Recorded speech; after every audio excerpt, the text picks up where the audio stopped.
ਦਰਸ਼ਕੋ break ਤੋਂ ਬਾਅਦ ਤੁਹਾਡਾ ਸਭ ਦਾ ਨਿੱਘਾ ਸਵਾਗਤ ਹੈ। ਹੁਣ ਆਪਾਂ ਅਗਲਾ ਇਸ਼ੂ ਡਿਸਕਸ ਕਰਨ ਜਾ ਰਹੇ ਹਾਂ। ਯੂਨੈਸਕੋਜ਼ ਰੈਕਗਨੀਸ਼ਨ ਆਫ ਗੁਰੂ ਕੀ ਮਸੀਤ ਬਿਲਟ ਬਾਈ 6th ਸਿੱਖ ਗੁਰੂ। ਇਸ ਬਾਰੇ ਅਸੀਂ ਡਾਕਟਰ ਸਾਹਿਬ ਕੋਲੋਂ ਵਿਚਾਰ ਸੁਣਦੇ ਹਾਂ। ਜੀ ਡਾਕਟਰ ਸਾਹਿਬ ਕੀ ਕਹਿਣਾ ਚਾਹੋਗੇ? ਦੇਖੋ, ਬਹੁਤ ਵਾਰ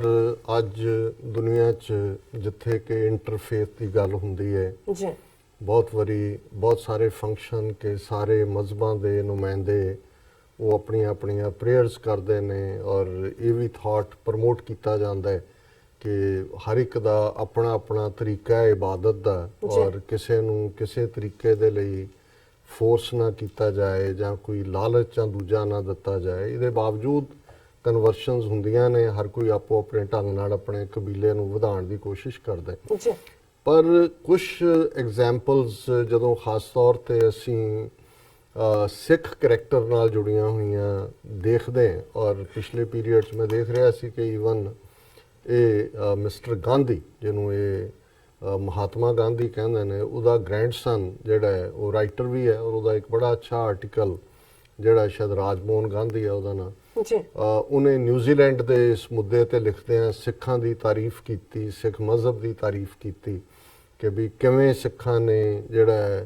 ਜਦੋਂ ਮਸਜਿਦ ਦੇ ਉੱਤੇ ਹਮਲਾ ਹੁੰਦਾ ਹੈ ਨਿਊਜ਼ੀਲੈਂਡ ਦੇ ਵਿੱਚ ਕ੍ਰਾਈਸਟਚਰਚ ਸਿਟੀ ਦੇ ਵਿੱਚ ਔਰ ਜਿਹੜਾ ਕਿਵੇਂ ਉਹ ਮੌਕੇ ਤੇ ਪਹੁੰਚੇ, ਉਹਨਾਂ ਨੇ ਲੰਗਰ ਵੀ ਲਾਇਆ, ਕਿਵੇਂ ਉਹਨਾਂ ਨੇ ਆਫਰ ਕੀਤਾ ਕਿ ਵੀ ਉਹਨਾਂ ਦਾ ਗੁਸਲ ਕਰਵਾਉਣਾ, ਨਵਾਉਣਾ ਔਰ ਖੀਰਲੀ ਬਰੀਅਲ ਔਰ ਜਿਹੜੀ ਸਾਰੀ ਹੈਲਪ ਵਲੰਟੀਅਰਸ ਉਹਨਾਂ ਦੇ ਆਏ। ਫਿਰ ਉਹਨੂੰ ਸਾਰੇ ਉਸਨੇ ਉਸ ਆਰਟੀਕਲ ਦੇ ਵਿੱਚ ਉਸ ਤੋਂ ਪਹਿਲਾਂ ਜਿਹੜਾ ਹੈ ਉਹ ਸੁਨਾਮੀ ਦੇ ਵੇਲੇ ਔਰ ਦੂਸਰੀ ਸਿੱਖਾਂ ਦਾ ਯੂਨੀਵਰਸਲ ਔਰ ਉਹਨੇ ਫਿਰ ਟੈਗੋਰ ਨੂੰ ਕੋਟ ਕੀਤਾ ਕਿ ਜੋ ਉਹਨੇ 1930s 'ਚ ਕਿਹਾ ਸੀ ਕਿ ਜਿਹੜੇ ਸਿੱਖਾਂ ਦੇ ਵਿੱਚ ਸਿੱਖ ਮਜ਼ਹਬ ਜਿਹੜਾ ਯੂਨੀਵਰਸਲ ਫੇਥ ਵਾਲੇ ਸਾਰੇ ਟ੍ਰੇਟ ਹਿਊਮੈਨਿਟੀ ਦੇ ਨੇ, ਪਰ ਇਹ ਪ੍ਰੋਵਿੰਸ਼ੀਅਲ ਹੀ ਹੈ ਕਿ ਇਹਨਾਂ ਦੀ ਪਹੁੰਚ ਬਾਹਰ ਨਹੀਂ ਹੋਈ। ਸੋ ਜ਼ਾਹਰ ਹੈ, ਮੈਂ ਸਮਝਦਾ ਵੀ ਕਈ ਵਾਰ ਇਹ ਵੀ ਬਾਬੇ ਨਾਨਕ ਦੇ ਨਾਲ ਜੋੜਿਆ ਜਾਂਦਾ ਹੈ ਵਾਕਿਆ ਇਤਿਹਾਸ ਦਾ ਕਿ ਇੱਕ ਪਿੰਡ ਦੇ ਵਿੱਚ ਉਹ ਗਏ ਔਰ ਉੱਥੇ ਲੋਕਾਂ ਨੇ ਜਿਹੜਾ ਉਹ ਬੜਾ ਬਦਸਲੂਕੀ ਕੀਤੀ, ਦਰਵਾਜ਼ੇ ਵੀ ਨਹੀਂ ਖੋਲ੍ਹੇ ਔਰ ਪੱਥਰ ਮਾਰਨ ਤੱਕ ਗਏ। ਤੇ ਗੁਰੂ ਸਾਹਿਬ ਭਾਈ ਮਰਦਾਨੇ ਦੇ ਨਾਲ ਟਰੈਵਲ ਕਰ ਰਹੇ ਸੀ, ਉਹਨਾਂ ਨੇ ਕਿਹਾ ਜੀ ਵਸਦੇ ਰਹੋ, ਵਸਦੇ ਰਹੋ। ਉਹ ਜਿਹੜੇ ਨੇ ਉੱਥੋਂ ਅੱਗੇ ਤੁਰ ਗਏ। ਅੱਗੇ ਇੱਕ ਹੋਰ ਪਿੰਡ ਸੀ, ਉਹਨਾਂ ਲੋਕਾਂ ਨੇ ਦੇਖਿਆ ਵੀ ਰੱਬ ਦੇ ਫਕੀਰ ਆਏ ਨੇ, ਉਹਨਾਂ ਨੇ ਖਿੜੇ ਮੱਥੇ ਵੈਲਕਮ ਕੀਤਾ, ਉਹਨਾਂ ਦੀ ਸੇਵਾ ਸੰਭਾਲ ਜੋ ਵੀ ਉਸ ਵੇਲੇ ਦਾ ਹੁੰਦਾ ਹੈ ਜਾਂ ਅੱਜ ਵੀ ਹੁੰਦਾ ਹੈ ਜਿਹੜਾ ਤੁਹਾਨੂੰ, ਔਰ ਗੁਰੂ ਸਾਹਿਬ ਉੱਥੇ ਕੁਛ ਦਿਨ ਰੁਕੇ, ਉਹਨਾਂ ਦੇ ਨਾਲ ਰੱਬ ਦੀਆਂ ਬਾਤਾਂ ਔਰ ਨਾਮ ਦੇ ਨਾਲ ਜੋੜਨਾ ਜਿਹਨੂੰ ਅਸੀਂ ਕਹਿੰਦੇ, ਔਰ ਉੱਥੋਂ ਫਿਰ ਉਹ ਜਦੋਂ ਤੁਰ ਪਏ ਤਾਂ ਕਹਿਣ ਲੱਗੇ ਵੀ ਉਜੜ ਜਾਓ, ਉਜੜ ਜਾਓ। ਤੇ ਭਾਈ ਮਰਦਾਨਾ ਜਿਹੜੇ ਗੁਰੂ ਸਾਹਿਬ ਦੇ ਸਫ਼ਰਾਂ ਦੇ ਸਾਥੀ ਸੀ, ਉਹ ਗੁਰੂ ਸਾਹਿਬ ਨੂੰ ਕਹਿੰਦਾ ਕਿ ਬਾਬਾ ਤੁਹਾਡਾ ਵੀ ਪਤਾ ਨਹੀਂ ਲੱਗਦਾ, ਉਹ ਜਿਹੜੇ ਉੱਥੇ ਜਿਨ੍ਹਾਂ ਨੇ ਸਾਨੂੰ ਵੱਟੇ ਮਾਰੇ ਨੇ ਜਾਂ ਦੂਜੇ, ਉਹਨਾਂ ਨੂੰ ਤੁਸੀਂ ਵਸਦੇ ਰੱਖਿਆ ਇਹਨਾਂ ਨੂੰ। ਤੇ ਗੁਰੂ ਸਾਹਿਬ ਨੇ ਕਿਹਾ ਨਹੀਂ ਮਰਦਾਨੇ, ਜਿਹੜੇ ਲੋਕ ਇਨਸਾਨੀਅਤ ਨਾਲੋਂ ਟੁੱਟੇ ਹੁੰਦੇ ਨੇ ਜਾਂ ਜਿਨ੍ਹਾਂ ਦੇ ਵਿੱਚ ਰੱਬ ਦੀ ਮਖਲੂਕ 'ਚ ਰੱਬ ਨੂੰ ਦੇਖਣ ਦਾ ਨਹੀਂ ਹੁੰਦਾ ਵੱਲ, ਉਹ ਵਸਦੇ ਹੀ ਰਹਿਣ ਤੇ ਚੰਗਾ, ਕਿਉਂਕਿ ਉਹਨਾਂ ਦੇ ਜਿਹੜੇ ਉਹ ਨਾ ਪੱਖੀ ਗੱਲਾਂ ਨੇ ਉਹ ਦੂਸਰਿਆਂ ਤੱਕ ਨਹੀਂ ਪਹੁੰਚਣੀਆਂ ਚਾਹੀਦੀਆਂ। ਔਰ ਇਹ ਜਿਹੜੇ ਨੇ ਇਹਨਾਂ ਦੇ ਵਿੱਚ ਬਹੁਤ ਚੰਗੇ ਗੁਣ ਨੇ, ਰੱਬ ਨੇ ਇਹਨਾਂ ਨੂੰ ਮਾਲੋ ਮਾਲ ਕੀਤਾ ਹੈ ਇਨਸਾਨੀਅਤ ਦੇ ਪਿਆਰ ਨਾਲ, ਔਰ ਇਹ ਜਿੱਥੇ ਵੀ ਜਾਣਗੇ ਆਪਣੇ ਉਹ ਚੰਗੇ ਗੁਣ ਆਪਣੇ ਨਾਲ ਲੈ ਕੇ ਜਾਣਗੇ ਤੇ ਇਸੇ ਲਈ ਇਹਨਾਂ ਦੇ ਲਈ। ਤਾਂ ਮੈਂ ਬਹੁਤ ਵਾਰ ਸੋਚਦਾ ਵੀ ਸ਼ਾਇਦ ਇਹ ਬੇਸ਼ੱਕ ਵਾਕਿਆ ਕੁਝ ਥਾਵਾਂ ਦੇ ਉੱਤੇ ਜਿਵੇਂ ਖਾਲੜਾ ਪਿੰਡ ਨਾਲ ਸੰਬੰਧਿਤ ਵੀ ਅਕਸਰ ਕਿਹਾ ਜਾਂਦਾ ਹੈ ਕਿ ਵੀ ਇਹ ਪਿੰਡ ਉੱਥੇ ਦੇ ਸਨ, ਖਾਲੜੇ ਦੇ ਵਾਸੀਆਂ ਦਾ ਕਹਿਣਾ ਵੀ ਸਾਡਾ ਪਿੰਡ ਸੀ ਜਿਹਨੂੰ ਵਸਦੇ ਰਹੋ ਕਿਹਾ ਨਾ, ਜਿਨ੍ਹਾਂ ਨੂੰ ਉਜੜ ਜਾਓ ਕਿਹਾ, ਉਜੜ ਜਾਓ ਕਿਹਾ। ਔਰ ਜ਼ਾਹਰ ਹੈ ਵਸਦੇ ਰਹੋ ਵਾਲਾ ਕੋਈ ਹੋਰ ਗਵਾਂਢੀ ਪਿੰਡ ਦਾ ਨਾਂ ਲੈਂਦੇ ਨੇ, ਇਹ ਉਹ ਨੇ ਚਲੋ, ਔਰ ਸ਼ਾਇਦ ਹੋਰ ਵੀ ਹੋਣਗੇ। ਪਰ ਮੈਂ ਸਮਝਦਾ ਵੀ ਇਸ ਦਾ ਲੈਸਨ ਤਾਂ ਇਹੀ ਹੈ ਕਿ ਮੇਰਾ ਖਿਆਲ ਹੈ ਵੀ ਗੁਰੂ ਨਾਨਕ ਨੇ ਆਪਣੀ ਉਮਤ ਨੂੰ ਹੀ ਉਜੜ ਜਾਓ ਕਿਹਾ ਕਿ ਭਾਈ ਤੁਸੀਂ ਉਜੜੋ। ਔਰ ਸ਼ਾਇਦ ਇਹੀ ਕਾਰਨ ਹੈ ਕਿ 5 ਸਦੀਆਂ 'ਚ 150 ਤੋਂ ਜ਼ਿਆਦਾ ਦੁਨੀਆ ਦੇ ਦੇਸ਼ਾਂ 'ਚ ਸਿੱਖ ਪਹੁੰਚ ਗਏ, ਨਾਲੇ ਝੰਡਾ ਵੀ ਬਾਬੇ ਦਾ ਲਹਿਰਾ ਦਿੱਤਾ ਹੈ, ਬਾਬੇ ਦਾ ਲੰਗਰ ਵੀ ਲਾ ਦਿੱਤਾ ਹੈ, ਔਰ ਥਾਂ ਥਾਈਂ ਜਿਹੜਾ ਇਨਸਾਨੀਅਤ ਖਾਲਕ ਖਲਕ ਮੈਂ ਖਾਲਕ ਪੂਰ ਰਹੋ ਸਭ ਥਾਈਂ, ਇਹ ਜਿਹੜਾ ਮੈਸੇਜ ਹੈ ਇਹ ਗੁਰੂ ਦੀ ਉਮਤ ਨੇ ਦੁਨੀਆ ਭਰ ਦੇ ਵਿੱਚ ਦਿੱਤਾ ਹੈ। ਪਰ ਅੱਜ ਜਿਹੜਾ ਟੌਪਿਕ ਮੈਂ ਵਿਚਾਰ ਦੇ ਲਈ ਚੁਣਿਆ, ਕਿਉਂਕਿ ਪ੍ਰਿੰਸੀਪਲਸ ਦੀ ਗੱਲ ਹੁੰਦੀ ਹੈ ਕਿ ਕਿਵੇਂ ਸਿੱਖੀ ਦੇ ਵਿੱਚ ਇਨਸਾਨੀਅਤ ਜਿਹੜੀ ਹੈ ਉਹਦੀ ਹੱਬ ਹੈ ਫੇਥ ਦੀ। ਜੇ ਅਸੀਂ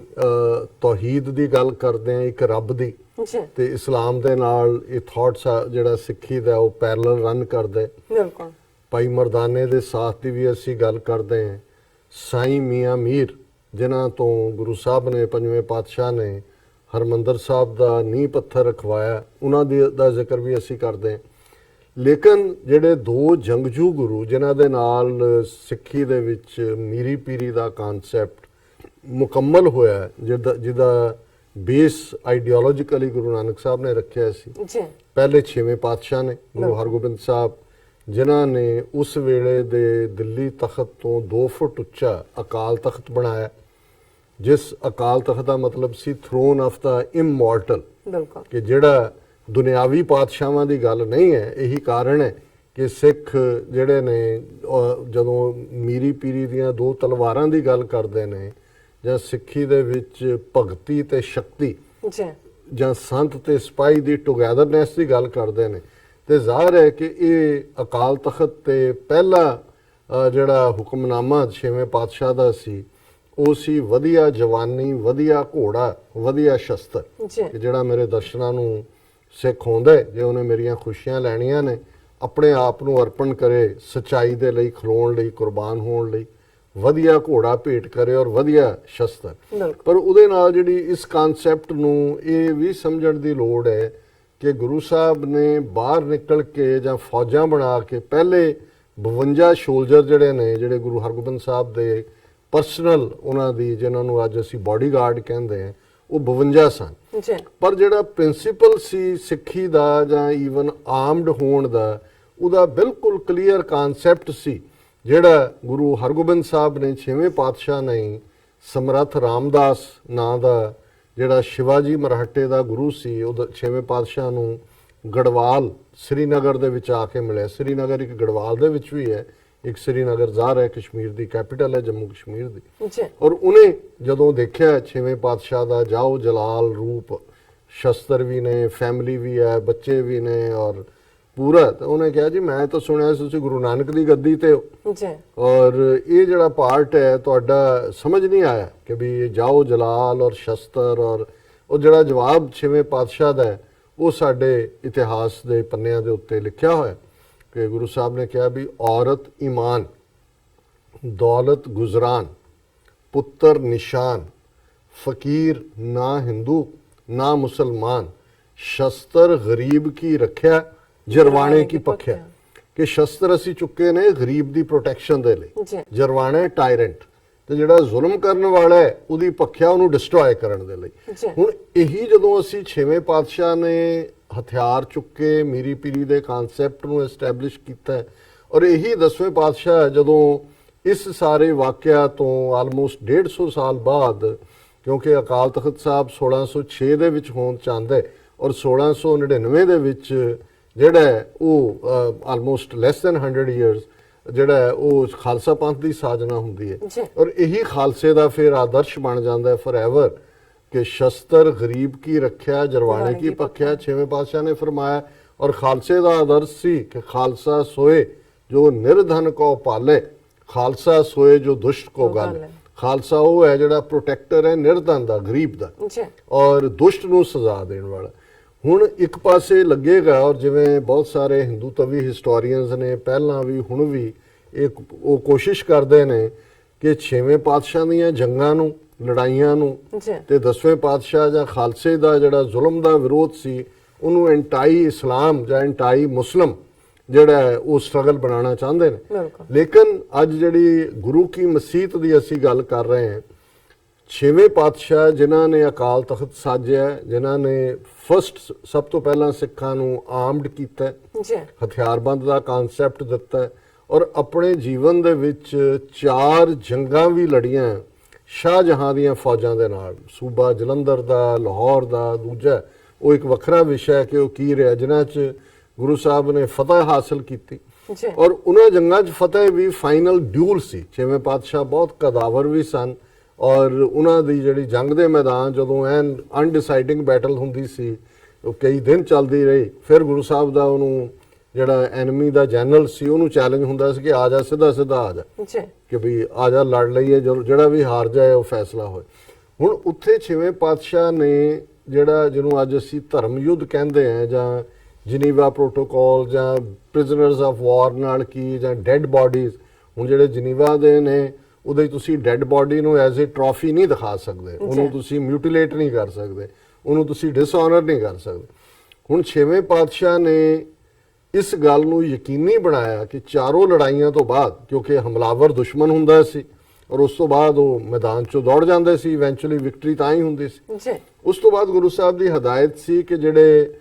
ਮੁਸਲਮਾਨ ਸੋਲਜਰ ਨੇ ਐਨਮੀ ਦੇ ਹਮਲਾਵਰ 'ਚ ਆਏ ਜਾਂ ਹਿੰਦੂ ਆਏ ਜਿਹੜੇ ਉਹਨਾਂ ਦੇ, ਕਿਉਂਕਿ ਇਹ ਜਿਹੜੀ ਹਰਗੋਬਿੰਦਪੁਰ ਦਾ ਅਸੀਂ ਜ਼ਿਕਰ ਕਰਾਂਗੇ ਜਿਹਦੇ 'ਚ ਗੁਰੂ ਕੀ ਮਸੀਤ ਗੁਰੂ ਸਾਹਿਬ ਨੇ ਐਸਟੈਬਲਿਸ਼ ਕੀਤੀ, ਇਸ ਲੜਾਈ ਨੂੰ ਲੀਡ ਕਰਨ ਵਾਲਾ ਦੇ ਵਿੱਚ ਜਿੱਥੇ ਜਲੰਧਰ ਦਾ ਸੂਬੇਦਾਰ ਸੀ, ਉੱਥੇ ਚੰਦੂ ਜਿਹੜਾ ਗੁਰੂ ਅਰਜਨ ਸਾਹਿਬ ਦੀ ਸ਼ਹੀਦੀ ਲਈ ਜ਼ਿੰਮੇਵਾਰ ਸੀ, ਉਹਨੂੰ ਤਾਂ ਸਿੱਖਾਂ ਨੇ ਸਜ਼ਾ ਯਾਫਤਾ ਕਰ ਦਿੱਤਾ ਸੀ। ਉਹਦਾ ਮੁੰਡਾ ਸ਼ਾਇਦ ਉਹਦਾ ਨਾਂ ਕਰਮਚੰਦ ਸੀ, ਮੈਂ ਪ੍ਰੋਪਰ ਰਿਸਰਚ ਨਹੀਂ ਕਰ ਸਕਿਆ, ਉਹਦਾ ਹਿੱਸਾ ਉਹ ਵੀ ਉੱਥੇ ਮਾਰੇ ਗਏ। ਪਰ 6ਵੇਂ ਪਾਤਸ਼ਾਹ ਦੀ ਹਦਾਇਤ ਸੀ ਕਿ ਜਿਹੜੇ ਹਿੰਦੂ ਔਰ ਮੁਸਲਮਾਨ ਸੋਲਜਰ ਐਨਮੀ ਫੌਜ ਦੇ ਮਾਰੇ ਗਏ ਨੇ ਉਹਨਾਂ ਦੀਆਂ ਡੈੱਡ ਬਾਡੀਜ਼ ਅੱਡ ਇਕੱਠੀਆਂ ਕਰੋ, ਔਰ ਜਿਹੜੇ ਸਿੱਖ ਮਰੇ ਨੇ ਉਹਨਾਂ ਦੀਆਂ ਅੱਡ, ਉਹਨਾਂ ਨੂੰ ਕ੍ਰੀਮੇਟ ਕੀਤਾ ਜਾਂਦਾ ਸੀ ਜਿਵੇਂ ਸੰਸਕਾਰ ਹੁੰਦਾ ਹੈ, ਔਰ ਜਿਹੜੇ ਮੁਸਲਮਾਨ ਸੋਲਜਰ ਨੇ ਉਹਨਾਂ ਨੂੰ ਵਿਦ ਰਿਸਪੈਕਟ ਦਫਨਾਇਆ ਜਾਂਦਾ ਸੀ, ਔਰ ਜਿਹੜਾ ਉਹਨੂੰ ਸੱਦ ਕੇ ਮੌਲਵੀ ਨੂੰ ਜਿਹੜਾ ਅਖੀਰ ਨਮਾਜ਼ੇ ਜਨਾਜ਼ਾ ਜਿਹਨੂੰ ਕਹਿੰਦੇ ਨੇ ਉਹ ਪੜ੍ਹਾਉਣ ਤੋਂ ਬਾਅਦ ਉਹਨਾਂ ਨੂੰ ਦਫਨ। ਸੋ ਇਹ ਆਲਮੋਸਟ 400 ਸਾਲ ਪਹਿਲਾਂ ਇਹ ਪਾਰਟ ਐਸਟੈਬਲਿਸ਼ ਕਰਨਾ ਉਹਨਾਂ ਜ਼ਮਾਨਿਆਂ ਦੇ ਵਿੱਚ ਅੱਜ ਵੀ ਜਦੋਂ ਅਸੀਂ ਦੇਖਦੇ ਹਾਂ ਕਿ ਕਿਸ ਕਿਸਮ ਦਾ ਬਿਹੇਵ ਫੌਜ ਜਿਹੜੀ ਹੈ ਜੇਤੂ ਫੌਜ ਉਹ ਕਰਦੀ ਹੈ, ਦਰਬਾਰ ਸਾਹਿਬ ਤੇ ਭਾਰਤੀ ਫੌਜ ਨੇ ਹਮਲਾ ਕੀਤਾ ਜੂਨ ਦੇ ਪਹਿਲੇ ਹਫਤੇ, ਕੀ ਨਹੀਂ ਕੀਤਾ ਉਹਨਾਂ ਨੇ, ਬਿਲਕੁਲ ਉਹਨਾਂ ਦੀ ਜੇ ਅੱਜ ਦੇਖੋ ਤੇ 4 ਸਦੀਆਂ ਪਹਿਲਾਂ 6ਵੇਂ ਪਾਤਸ਼ਾਹ ਨੇ ਜੇ ਅੱਜ ਵੀ ਸਿੱਖਾਂ ਦੇ ਵਿੱਚ ਉਹ ਇਨਸਾਨੀ ਅਖਲਾਕੀ ਹਰ ਇੱਕ ਨੂੰ ਪਿਆਰ ਕਰਨ ਵਾਲੀਆਂ ਵੈਲਿਊਜ਼ ਨੇ, ਇਹ ਸਾਡੇ ਗੁਰੂ ਸਾਹਿਬਾਨ ਦੀ ਕਮਾਈ ਹੈ ਕਿ ਜਿਨ੍ਹਾਂ ਨੇ ਉਹ ਵੈਲਿਊਜ਼ ਐਸਟੈਬਲਿਸ਼ ਕੀਤੀਆਂ ਕਿ ਕੋਈ ਡਿੱਗਿਆ ਤੋਂ ਡਿੱਗਿਆ ਹੋਇਆ ਸਿੱਖ ਵੀ ਜਿਹੜਾ ਉਹ ਉਹਨੂੰ ਵਾਇਲੇਟ ਨਹੀਂ ਕਰਦਾ। ਹਾਲਾਂਕਿ ਕੁਝ ਐਕਸੈਪਸ਼ਨਸ ਹਮੇਸ਼ਾ ਹੁੰਦੀਆਂ ਨੇ, ਉਹਦੇ 'ਚ ਉਸ ਕਿਸਮ ਦੇ ਲੋਕ ਹਮੇਸ਼ਾ ਰਹਿੰਦੇ ਨੇ। ਹੁਣ ਜਿਹੜਾ ਪਾਰਟ ਔਰ ਅੱਜ ਉਹ ਦਿਨ ਹੈ ਆਲਮੋਸਟ, ਕਿਉਂਕਿ ਕੱਲ ਦੀ ਉੱਥੇ ਸਵੇਰ ਹੋ ਚੁੱਕੀ ਹੈ, ਅੱਜ ਤੋਂ 17 ਸਾਲ ਪਹਿਲਾਂ 6 ਅਪ੍ਰੈਲ ਨੂੰ, ਹੁਣ 17 ਸਾਲ ਦਾ ਮਤਲਬ ਹੈ 6 ਅਪ੍ਰੈਲ 2002 ਨੂੰ ਯੂਨੈਸਕੋ ਜਿਹੜੀ ਕਿ UN ਦੀ ਉਹ ਸੰਸਥਾ ਹੈ ਜਿਹੜੀ ਕਿ ਜਿਹੜੇ ਖਿੱਤੇ ਦੇ ਵਿੱਚ ਕੋਈ ਹਿਸਟੋਰੀਕਲ ਇਮਾਰਤ, ਹਿਸਟੋਰੀਕਲ ਜਿਹੜੀ ਹੈ ਇੰਪੋਰਟੈਂਸ ਦੀ ਥਾਂ ਹੁੰਦੀ ਹੈ, ਉਹਨੂੰ ਰੈਕਗਨਾਈਜ਼ ਵੀ ਕਰਦੀ ਹੈ, ਉਹਨੂੰ ਜਿਹੜਾ ਰੀਸਟੋਰ ਕਰਨ ਲਈ, ਰੈਨੋਵੇਟ ਕਰਨ ਦੇ ਲਈ ਮਦਦ ਵੀ ਕਰਦੀ ਹੈ। ਸੋ ਅੱਜ ਜਦੋਂ ਅਸੀਂ ਇਹ ਗੱਲਬਾਤ ਕਰ ਰਹੇ ਹਾਂ 17 ਸਾਲ ਪਹਿਲਾਂ ਉਸ ਹਰਗੋਬਿੰਦਪੁਰ ਸਾਹਿਬ ਦੇ ਮੁਕਾਮ ਤੇ, ਹਰਗੋਬਿੰਦਪੁਰ ਬਿਆਸਾ ਦੇ ਕੰਢੇ ਵਸਿਆ ਛੋਟਾ ਜਿਹਾ ਸ਼ਹਿਰ ਜਿਹੜਾ 6ਵੇਂ ਪਾਤਸ਼ਾਹ ਨਹੀਂ, ਔਰ ਇਹ ਹਰਗੋਬਿੰਦਪੁਰ ਦਾ ਮੁਕਾਮ ਹੈ ਜਿੱਥੇ ਕਿ ਉਹਨਾਂ 4 ਜੰਗਾਂ ਚੋਂ ਇੱਕ ਜੰਗ 6ਵੇਂ ਪਾਤਸ਼ਾਹ ਨੇ ਲੜੀ, ਔਰ ਉਸ ਤੋਂ ਬਾਅਦ ਕਿਉਂਕਿ ਬੜਾ ਰਮਣੀਕ ਥਾਂ ਸੀ, ਦਰਿਆ ਦਾ ਕੰਢਾ, ਔਰ ਇਹ ਥਾਂ ਜਿਹੜੀ ਹੈ ਇਸ ਦੇ ਸਿੱਖ ਉਹਨਾਂ ਦੇ ਜਿਹੜੇ ਇੱਥੇ ਆਣੇ ਸ਼ੁਰੂ ਹੋਏ, ਔਰ ਬੜੀ ਜਲਦੀ ਜਿਹੜਾ ਇੱਕ ਅੱਛਾ ਜਿਹੜਾ ਜਿਵੇਂ ਕਸਬਾ ਸੀ ਕਹਿੰਦੇ ਉਵੇਂ ਦੀ ਰੌਣਕ ਸ਼ੁਰੂ ਹੋ ਗਈ। ਗੁਰੂ ਸਾਹਿਬ ਨੇ ਉਹਨੂੰ ਜਿਹੜਾ ਉਹਦੀ 4 ਦੀਵਾਰੀ ਔਰ ਉਸ ਦੀ ਸਾਰੀ ਜਿਹੜੀ ਹੈ ਲੇਆਊਟ ਵੀ ਕੀਤਾ, ਔਰ ਇਹ ਉਹ ਪੀਰੀਅਡ ਸੀ ਕਿਉਂਕਿ ਗੁਰੂ ਹਰਗੋਬਿੰਦ ਸਾਹਿਬ ਦੀ ਸ਼ਖਸੀਅਤ ਜਿਵੇਂ ਬਾਕੀ ਸਿੱਖ ਗੁਰੂਆਂ ਦੀ ਸੀ, ਉਹ ਨਿਰਵੈਰ ਸੀ, ਕਿਸੇ ਦੇ ਨਾਲ ਹਿੰਦੂ ਜਾਂ ਮੁਸਲਮਾਨ ਆਧਾਰਿਤ ਵਿਤਕਰਾ ਨਹੀਂ ਸੀ, ਔਰ ਉਸ ਇਲਾਕੇ ਦੇ ਵਿੱਚ ਜਿਹੜੇ ਮੁਸਲਮਾਨ ਵੀ ਆਬਾਦ ਹੋਏ ਆ ਕੇ ਕੁਝ ਸਮਾਂ ਪਹਿਲਾਂ ਜਾਂ ਆਬਾਦ ਸਨ, ਉਹ ਗਰੀਬ ਸਨ, ਉਹਨਾਂ ਦੇ ਕੋਲ ਮਸੀਤ ਨਹੀਂ ਸੀ, ਔਰ ਉਹ ਮੁਸਲਮਾਨ ਜਿਹੜੇ ਨੇ ਇੱਕ ਡੈਲੀਗੇਸ਼ਨ ਰੂਪ ਦੇ ਵਿੱਚ ਜਾਂ ਸੰਗਤ ਦੇ ਵਿੱਚ ਆ ਕੇ ਉਹਨਾਂ ਨੇ ਗੁਰੂ ਹਰਗੋਬਿੰਦ ਸਾਹਿਬ ਨੂੰ ਕਿਹਾ ਕਿ ਜੇ ਤੁਸੀਂ ਇਨਸਾਨੀਅਤ ਨੂੰ ਪਿਆਰ ਕਰਨ ਵਾਲੇ ਰੱਬ ਦਾ ਨੂਰ ਹੋ ਤੇ ਅਸੀਂ ਮੁਸਲਮਾਨ ਆ, ਸਾਡਾ ਅਕੀਦਾ ਹੈ ਔਰ 5 ਵੇਲੇ ਦੀਆਂ ਨਮਾਜ਼ਾਂ ਦੇ ਲਈ ਔਰ ਖਾਸ ਤੌਰ ਤੇ ਜੁਮੇ ਦੀ ਨਮਾਜ਼, ਔਰ ਸਾਡੇ ਕੋਲ ਮਸੀਤ ਨਹੀਂ। ਸੋ ਗੁਰੂ ਸਾਹਿਬ ਨੇ ਸੰਗਤ ਨੂੰ ਇਹ ਕਿਹਾ ਕਿ ਭਾਈ ਇਹਨਾਂ ਦੇ ਲਈ ਤੁਸੀਂ ਜਿਹੜਾ ਉਹ ਮਸੀਤ ਬਣਾਣੀ ਹੈ, ਔਰ ਉਹ ਜਿਹੜੀ ਜਿਹਨੂੰ ਇਸ ਲਈ ਉਹਨੂੰ ਗੁਰੂ ਕੀ ਮਸੀਤ ਕਹਿੰਦੇ ਨੇ, ਇਹ ਕਹਾਣੀ 388 ਸਾਲ ਪਹਿਲਾਂ ਦੀ ਹੈ, ਲਗਭਗ 4 ਸੈਂਚਰੀਜ਼ ਬਿਫੋਰ, ਕਿ ਸਿੱਖਾਂ ਨੇ, ਔਰ ਦਰਸ਼ਕ ਦੇਖ ਸਕਦੇ ਨੇ ਰੀਸਟੋਰਡ ਇਹ ਉਹੀ ਸਟਰਕਚਰ ਹੈ, ਉਹਦੇ ਨਾਲ ਕੋਈ ਛੇੜਛਾੜ ਕਰਕੇ ਆਲੀਸ਼ਾਨ ਉੱਤੇ ਜਿਹੜਾ ਕੋਈ ਹੋਰ ਨਹੀਂ ਲਾਇਆ ਗਿਆ ਕਿਉਂਕਿ ਉਹਦੀ ਹਿਸਟੋਰੀਸਿਟੀ ਹੈ। ਜਦੋਂ ਯੂਨੈਸਕੋ ਦਾ ਵੀ ਬੋਰਡ ਲੱਗ ਜਾਂਦਾ ਤਾਂ ਉਹਨਾਂ ਨੇ ਫੰਡਿੰਗ ਵੀ ਕੀਤੀ ਹੈ। ਹੁਣ ਉਹ ਮਸੀਤ ਸਿੱਖਾਂ ਨੇ ਜਿਹੜਾ ਹੈ ਗੁਰੂ ਸਾਹਿਬ ਦੇ ਹੁਕਮ ਦੇ ਥੱਲੇ, ਔਰ ਉਹਦਾ ਨਾਂ ਹੀ ਗੁਰੂ ਕੀ ਮਸੀਤ ਬਣਿਆ ਕਿ ਭਾਈ ਇਹ ਗੁਰੂ ਸਾਹਿਬ ਨੇ ਇਹਨਾਂ ਨੂੰ ਜਿਹੜਾ ਇੱਥੋਂ ਦੇ ਹਰਗੋਬਿੰਦਪੁਰ ਦੇ ਮੁਸਲਮਾਨ ਨੇ ਉਹਨਾਂ ਨੂੰ ਬਣਾ ਕੇ ਦਿੱਤੀ ਹੈ। ਔਰ ਇਹਨਾਂ 3-4 ਸਦੀਆਂ ਦੇ ਵਿੱਚ ਕਈ ਟਕਰਾਅ ਵੀ ਹੋਏ, ਨਫ਼ਰਤਾਂ ਵੀ ਫੈਲੀਆਂ, ਮੁਗਲ, ਅਫਗਾਨ, ਵਰਸਟ 47 ਦਾ ਸਾਡੀ 20ਵੀਂ ਸਦੀ 'ਚ ਆ ਕੇ। ਹੁਣ 47 ਦੇ ਵਿੱਚ ਜਦੋਂ ਕਿ ਦੋਵੇਂ ਪਾਸਿਓਂ ਕਟਾਵੱਡ ਔਰ ਉਹ ਜਿਹੜਾ ਵਹਿਸ਼ਿਆਨਾ ਵਰਤਾਰਾ ਹੋਇਆ, ਜ਼ਾਹਰ ਹੈ ਕਿ ਇਸ ਇਲਾਕੇ ਦੇ ਵਿੱਚ ਵੀ ਜਿਹੜੇ ਮੁਸਲਮਾਨ ਸਨ ਉਹ ਪਾਕਿਸਤਾਨ ਹਿਜਰਤ ਕਰ ਗਏ। ਜੀ। ਲੇਕਿਨ ਸਿੱਖਾਂ ਨੂੰ ਇਹ ਕਦੇ ਨਹੀਂ ਸੀ ਭੁੱਲਿਆ ਕਿ ਵੀ ਇਹ ਗੁਰੂ ਕੀ ਮਸੀਤ ਹੈ, ਔਰ ਉਹਨਾਂ ਨੇ ਨਿਹੰਗ ਸਿੰਘਾਂ ਨੇ ਜਿਹੜਾ ਇਸ ਦੀ ਜਿਹੜੀ ਹੈ ਉਹ ਸਾਂਭ ਸੰਭਾਲ ਲੈ ਲਈ, ਔਰ ਉਹਦੇ 'ਚ ਉਹਨਾਂ ਨੇ ਤਾਂ ਕਿ ਉਹਦੀ ਸੰਭਾਲ ਵੀ ਰਹੇ, ਔਰ ਦੂਸਰਾ ਵੀ ਹੈ ਬਾਣੀ ਪਾਠ ਉਹਦਾ ਪ੍ਰਵਾਹ ਵੀ ਚੱਲਿਆ।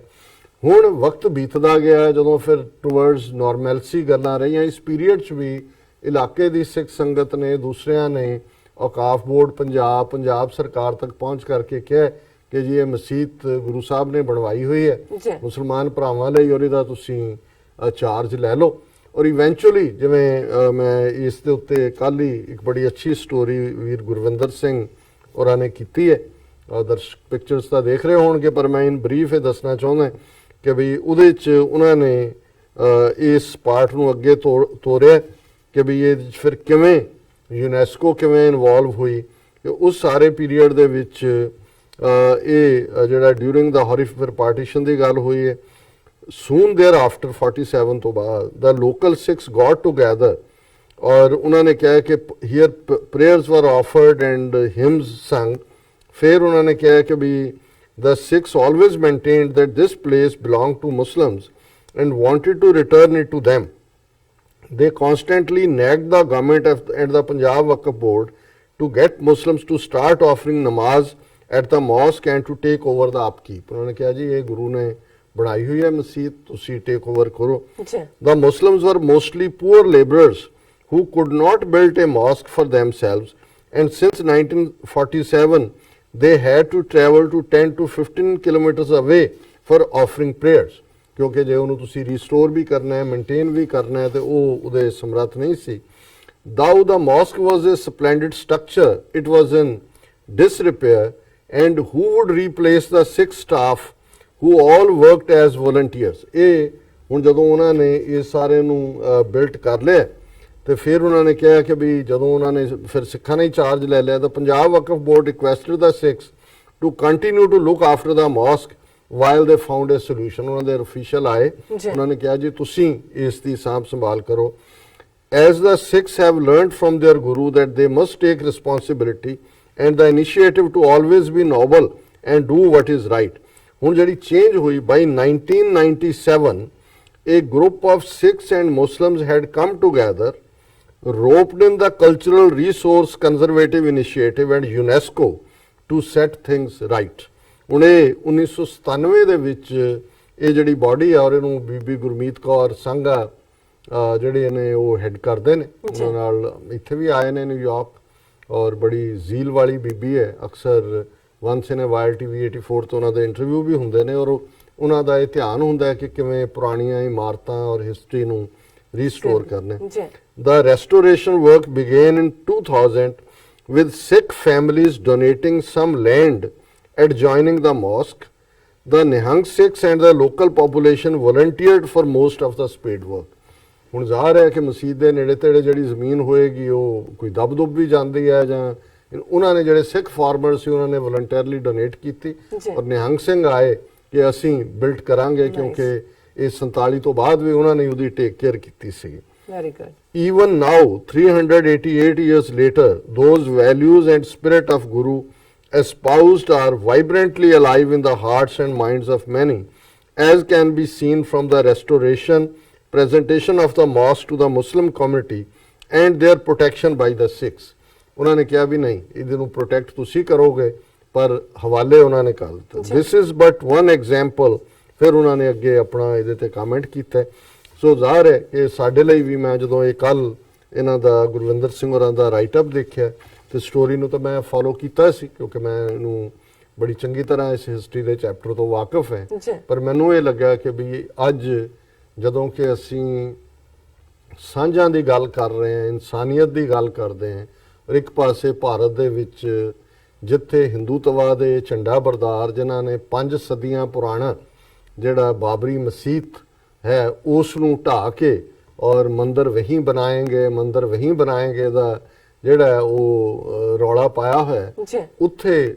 388 ਸਾਲ ਬਾਅਦ ਅੱਜ ਤੋਂ ਆਲਮੋਸਟ 17 ਸਾਲ ਪਹਿਲਾਂ 47 ਦੇ ਪਾਗਲਪਨ ਦੇ ਬਾਵਜੂਦ ਸਿੱਖਾਂ ਨੇ ਯਕੀਨੀ ਬਣਾਇਆ ਕਿ ਉਸ ਮਸਜਿਦ ਦੀ ਗੁਰੂ ਕੀ ਮਸਜਿਦ ਦੀ ਗਲੋਰੀ ਵੀ ਕਾਇਮ ਹੋਏ, ਬਣਾ ਕੇ ਡੋਨੇਟ ਕਰਕੇ ਹਵਾਲੇ ਕੀਤਾ। ਔਰ ਇਹ ਉਹਨਾਂ ਦੀ ਵੀ ਮੈਗਨੈਨਿਮਿਟੀ ਸੀ, ਵਕਫ ਬੋਰਡ ਪੰਜਾਬ ਦੀ ਔਰ ਦੂਜਿਆਂ ਦੇ। ਉਹਨਾਂ ਨੇ ਕਿਹਾ ਵੀ ਨਹੀਂ, ਇਸ ਦੀ ਸੇਵਾ ਸੰਭਾਲ ਤੁਸੀਂ ਕਰੋਗੇ। ਸੋ ਮੈਂ ਸਮਝਦਾ ਵੀ ਇਹ ਇਸ ਤੋਂ ਵੱਡੀ ਹੋਰ ਕੀ। ਇੱਥੇ ਤਾਂ ਹਾਰਮਨੀ ਤਾਂ ਹੁੰਦਾ ਇੰਟਰਫੇਸ ਦੇ ਜਿਹੜੇ ਨੇ ਉਹ ਡਾਇਲੋਗ ਹੋਏ, ਗੱਲਬਾਤ ਹੋਈ, ਚਲੇ ਗਏ, ਲੇਕਿਨ ਇਹ ਇੱਕ ਪ੍ਰੈਕਟੀਕਲ ਉਦਾਹਰਣ ਹੈ। ਔਰ ਇਹ ਤਾਂ ਕਿਉਂਕਿ ਇਹਦੇ ਨਾਲ ਹਿਸਟੋਰੀਸਿਟੀ ਜੁੜੀ ਹੋਈ ਹੈ ਤੇ ਯੂਨੈਸਕੋ ਦਾ ਫੱਟਾ ਲੱਗਣ ਦੇ ਨਾਲ ਹੁਣ ਇਹ ਪ੍ਰੀਜ਼ਰਵਡ ਹੈਰੀਟੇਜ ਹੈ। ਪਰ ਪੰਜਾਬ ਦੇ ਹੋਰ ਵੀ ਬਹੁਤ ਸਾਰੇ ਪਿੰਡਾਂ 'ਚ, ਕਿਉਂਕਿ ਹੁਣ ਮੁਸਲਿਮ ਪਾਪੂਲੇਸ਼ਨ ਪੰਜਾਬ ਦੇ ਵਿੱਚ ਵਧੀ ਹੈ, ਖਾਸ ਤੌਰ ਤੇ ਜਿਹੜੇ ਹੁਣ ਯੂਪੀ ਬਿਹਾਰ ਚੋਂ ਜਿਹੜੇ ਕੰਮ ਦੇ ਲਈ ਆਉਂਦੇ ਨੇ ਉਹਨਾਂ ਚੋਂ ਕੁਝ ਪਰਸੈਂਟੇਜ, ਬਹੁਤ ਜ਼ਿਆਦਾ ਨਹੀਂ ਹੈ, ਉਹ ਮੁਸਲਮਾਨ ਵੀ ਨੇ। ਸੋ ਉਹਨਾਂ ਦੀ ਹੈ। ਔਰ ਸਿੱਖਾਂ ਨੇ ਇਹ 2-3 ਪਿੰਡਾਂ ਦੀਆਂ, ਇੱਕ ਲੁਧਿਆਣੇ ਜ਼ਿਲ੍ਹੇ 'ਚ ਵੀ ਸੀ ਜਿੱਥੇ ਸਿੱਖ ਪਿੰਡ ਵਾਲਿਆਂ ਨੇ ਇਕੱਠੇ ਹੋ ਕੇ ਮਸਜਿਦ ਬਣਾ ਕੇ ਦਿੱਤੀ ਹੈ ਕਿ ਵੀ ਤੁਸੀਂ ਆਪਣੀ ਜਿਹੜੀ ਹੈ ਉਹ ਨਮਾਜ਼ ਪੜ੍ਹਿਆ ਕਰੋ। ਸੋ ਮੈਂ ਸਮਝਦਾ ਵੀ ਗੁਰੂ ਤੋਂ ਅਸੀਂ ਇਹੀ ਅਰਜ਼ੋਈ ਕਰਦੇ ਕਿ ਇਹ ਜਿਹੜਾ ਇਨਸਾਨੀਅਤ ਵਾਲਾ ਪੱਖ ਔਰ ਹਰ ਇੱਕ ਨੂੰ ਆਪਣੇ ਗਲ ਨਾਲ ਲਾਉਣ ਵਾਲਾ ਜਿਹੜਾ ਗੁਣ ਸਿੱਖਾਂ 'ਚ ਗੁਰੂ ਨੇ ਦਿੱਤਾ। ਔਰ ਇਸ ਫੇਥ ਨਾਲ ਜਿਹੜਾ ਫਰਮਾਨ ਅਸੀਂ ਬਾਣੀ 'ਚ ਪੜ੍ਹਦੇ ਹਾਂ, ਅਵਲ ਅੱਲਾਹ ਨੂਰ ਉਪਾਇਆ ਕੁਦਰਤ ਕੇ ਸਭ ਬੰਦੇ, ਏਕ ਨੂਰ ਤੇ ਸਭ ਜਗ ਉਪਜਿਆ ਕੌਣ ਭਲੇ ਕੋ ਮੰਦੇ, ਲੋਗਾ ਪਰਮ ਨਾ ਭੂਲੋ ਭਾਈ, ਖਾਲਕ ਖਲਕ ਮੈਂ ਖਾਲਕ ਪੂਰ ਰਹੋ ਸਭ ਥਾਈਂ। ਜੀ ਡਾਕਟਰ ਸਾਹਿਬ, ਤੁਹਾਡਾ ਬਹੁਤ ਬਹੁਤ ਸ਼ੁਕਰੀਆ। ਤੁਸੀਂ ਅੱਜ ਦਾ ਦੂਸਰਾ ਇਸ਼ੂ ਸਾਡੇ ਦਰਸ਼ਕਾਂ ਨਾਲ ਸਾਂਝਾ ਕੀਤਾ। ਇਸ ਨਾਲ ਲੈਣੇ ਇੱਥੇ ਲੈਣੇ ਬ੍ਰੇਕ ਤੋਂ ਪਹਿਲਾਂ ਅਸੀਂ ਆਪਣੇ ਦਰਸ਼ਕਾਂ ਦੇ ਸਰੋਤਿਆਂ ਨੂੰ ਫਿਰ ਦੁਬਾਰਾ ਅਪੀਲ ਤੇ ਬੇਨਤੀ ਕਰਦੀ ਹੈ, ਵਿਊਅਰਸ, ਜਿਸ ਤਰ੍ਹਾਂ ਕਿ ਤੁਸੀਂ ਜਾਣਦੇ ਹੋ ਕਿ ਟੀਵੀ 84 ਮਨੁੱਖੀ ਹੱਕਾਂ ਦਾ ਪਹਿਰੇਦਾਰ ਹੈ। ਟੀਵੀ 84 ਸਿੱਖਾਂ, ਕਸ਼ਮੀਰੀਆਂ ਤੇ ਭਾਰਤੀਆਂ ਨੌਰਥ ਈਸਟ ਸਟੇਟਾਂ ਦੇ ਲੋਕਾਂ ਲਈ ਸਵੈ ਨਿਰਣੇ ਦੇ ਹੱਕਾਂ ਦਾ ਹਾਮੀ ਹੈ। ਅਸੀਂ ਚਾਹਾਂਗੇ ਕਿ ਤੁਸੀਂ ਟੀਵੀ 84 ਦੀ ਵੱਧ ਤੋਂ ਵੱਧ ਮਾਈਕ ਸਹਾਇਤਾ ਕਰੋ। ਤੁਸੀਂ ਆਪਣੀ ਮਾਈਕ ਸਹਾਇਤਾ ਸਾਡੀ ਵੈਬਸਾਈਟ tv84.tv ਤੇ ਜਾ ਕੇ ਪੇਪਲ ਦੀ ਵਰਤੋਂ ਕਰਕੇ ਵਨ ਟਾਈਮ ਡੋਨੇਟ ਕਰ ਸਕਦੇ ਹੋ, ਮੰਥਲੀ ਡੋਨੇਟ ਵੀ ਕਰ ਸਕਦੇ ਹੋ। ਤੁਸੀਂ ਟੀਵੀ 84 ਦੇ ਨਾਮ ਤੇ ਚੈੱਕ ਬਣਾ ਕੇ ਸਾਨੂੰ ਮੇਲ ਵੀ ਕਰ ਸਕਦੇ ਹੋ। ਸਾਡੇ ਇਸ ਪਤੇ ਤੇ 36-01 37th Avenue, Long Island City, New York 11101 USA, ਜਾਂ ਫਿਰ ਤੁਸੀਂ ਸਾਨੂੰ ਫੋਨ ਰਾਹੀਂ ਵੀ ਸੰਪਰਕ ਕਰ ਸਕਦੇ ਹੋ ਸਾਡੇ ਫੋਨ ਨੰਬਰ ਤੇ 5164060694। Thank you so much viewers. ਤੁਸੀਂ ਕਿਤੇ ਨਹੀਂ ਜਾਣਾ, ਮਿਲਦੇ ਹਾਂ ਛੋਟੇ ਜਿਹੇ ਬ੍ਰੇਕ ਤੋਂ ਬਾਅਦ।